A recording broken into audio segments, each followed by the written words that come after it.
It's Rebecca again with GTI Academy. In this video, I will walk through how to enter calibration results on a work order. If you have not done so already, subscribe to this channel and watch the video on defining calibration details and test points. Here I have a calibration work order for a pressure gauge. Calibration work orders can be manually created or generated from a preventive maintenance schedule. Since this is a calibration work order, the test point calibration details automatically populate on the calibration tab. I have two test points. The first is to test the gauge at 400 kilopascals. Our tolerance for this test point is between 380 and 420. If the pressure gauge reads 396, then the test passes as the deviation is within the tolerance. The second test point is for 500 kPa. Let's say the reading is slightly out of tolerance. You will notice the test point has failed.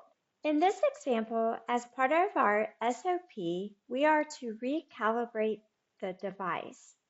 To do so, select Actions, Copy to as left to copy the as found details to the as left.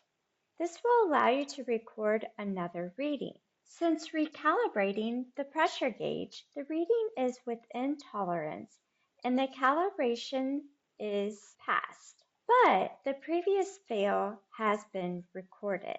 Now, calibration management Hexagon EAM is quite extensive, so please note these videos were created to provide an introduction. You may be curious as to calibration reporting options. You can run a calibration report directly from the work order.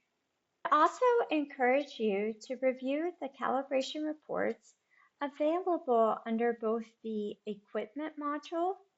Under Reports, you'll see Calibration Equipment and Calibration History, and also under the Work module, Reports, Calibrations.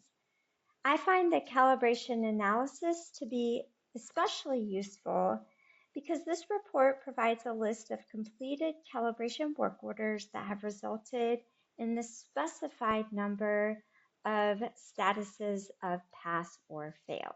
Like this video if you found it useful and comment below on what you would like to see next. Thank you.